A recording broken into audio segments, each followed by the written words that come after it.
एक समय की बात है। एक गांव में सफेद साड़ी वाली चुड़ैल का आतंक था।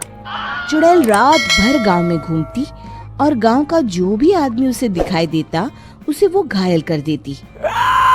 अरे कोई तो बचाओ, मर गया रे।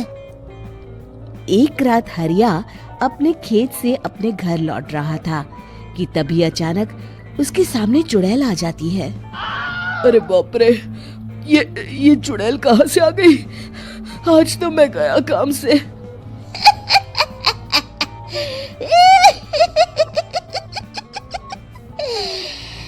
आज मुझे मेरा शिकार मिल गया।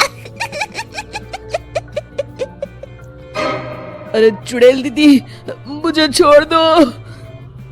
जैसे ही चुड़ैल हरिया की तरफ बढ़ती है, हरिया वहाँ से भाग जाता है और अपने घर के दरवाजे पे पहुँचता है। अरे भगवान, जल्दी से दरवाजा खोलो, मेरे पीछे चुड़ैल पड़ी है। हरिया की पत्नी जल्दी से दरवाजा खोल देती है। अरे आप इतना हाफ क्यों रहे हैं? अरे मेरे पीछे चुड़ैल पड़ी है, आज तो मैं बाल बाल बच गया। जल्दी से सभी दरवाजे और सभी खिड़कियों को बंद करके बत्ती बुझा दो। तभी चुड़ैल हरिया के घर के पास पहुंच जाती है। अरे वो आदमी कहाँ गायब हो गया? मैं भी देखती हूँ आखिर कब तक बचेगा। मैं अपने शिकार को इतनी आसानी से नहीं छोड़ती। इतना कहकर चुड़ैल वहाँ से चली जाती है। वहीं दूसरी तरफ हरिया और उसकी पत्नी दोनों अपने घर की खिड़की से ये सब देख रहे होते हैं। अरे बाप रे, ये तो बड़ी डरावनी चुड़ैल थी। अगले दिन ये बात आग की तरह पूरे गांव में फैल जाती है और धीरे धीरे लोग चुड़ैल के डर के मारे शाम होते ही अपने घरों से बाहर निकलना बंद कर देते हैं। कुछ दिनों के बाद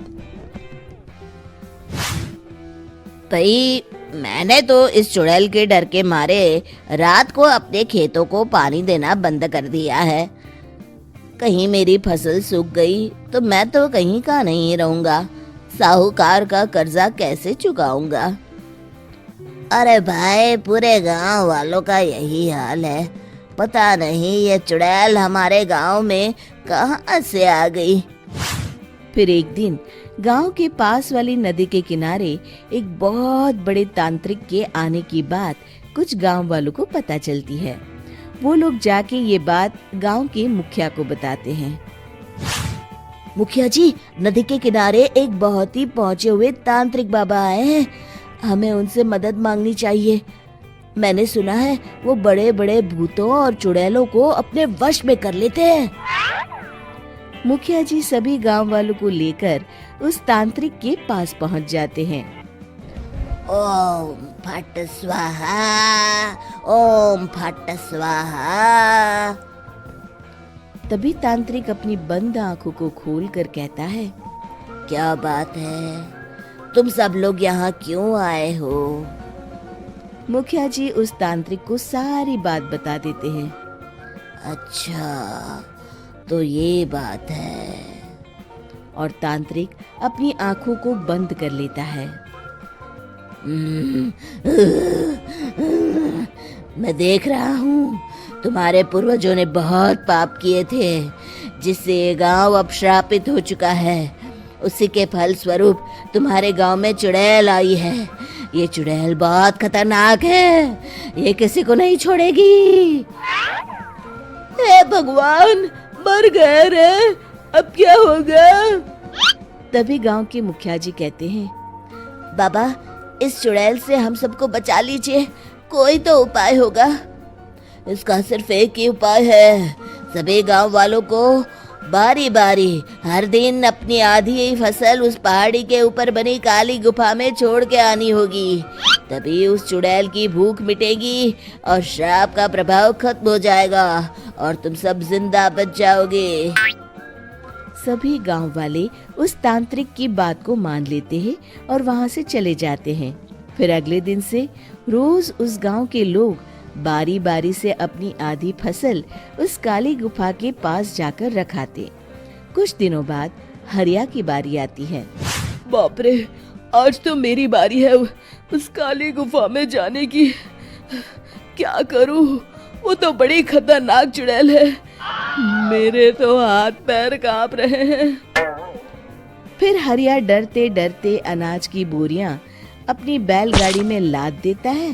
तभी हरिया की पत्नी उससे कहती है, देखो जी, संभल के जाना और किसी भी हालत में शाम होने से पहले वापस आ जाना। उस चुड़ैल का कोई भरोसा नहीं है जी। हरिया बैलगाड़ी में बैठते हुए कहता है, भगवान, मैं क्या वापस आऊंगा? लगता है अब तो मेरी खबर ही आएगी। इतना कहकर हरिया वहां से चला जाता है। रास्ते में जंगल से गुजरते हुए हरिया की बैलगाड़ी का एक चक्का बड़े गड्ढे में फंस जाता है।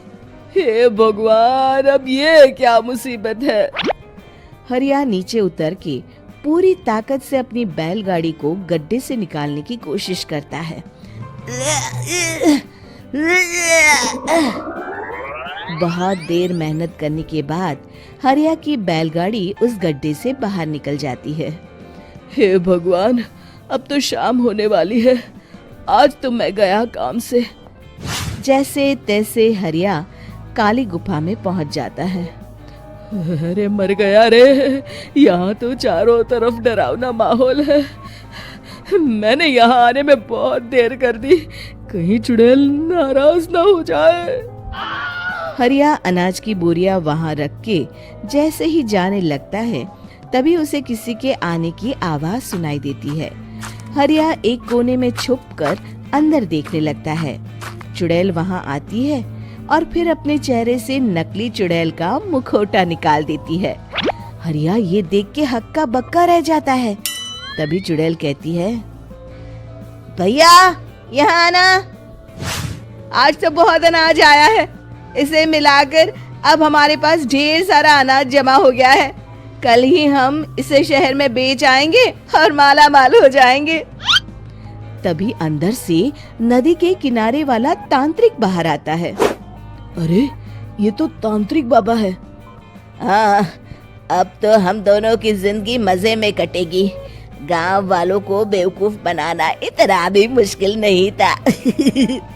लोग तो तुम्हें सच में असली चुड़ैल समझते हैं। हाँ, तुमने सही कहा। अब ये गांव वाले चुड़ैल के डर से जिंदगी भर इस काली गुफा में अनाज पहुंचाते रहेंगे। अच्छा, तो ये बात है। ये दोनों पूरे गांव वालों को बेवकूफ बना रहे हैं। अभी जाकर सबको बताता हूँ। हरिया उन दोनों की पूरी बातें सुन लेता है और जल्दी से वापस गांव में आता है। गांव वालों को पूरी बात बता देता है। इससे पहले वो दोनों हमारा अनाज लेकर शहर जाए, हमें उन दोनों को पकड़ना होगा। उधर दूसरी तरफ नकली तांत्रिक और नकली चुड़ैल बनी औरत एक बड़ी गाड़ी में सारा अनाज लाद के वहां से निकलने की तैयारी कर रहे होते हैं। जल्दी करो, इससे पहले हमें कोई देख ले। हमें यहाँ से निकलना होगा। और तभी वो दोनों देखते हैं कि सामने से सभी गांव वाले अपने अपने हाथों में मशाल लेके आ रहे हैं। दोनों बुरी तरह डर जाते हैं। रुक जाओ, तुम दोनों का भांडा फूट चुका है। अरे मर गए रे, ये गांव वाले कहाँ से आ गए?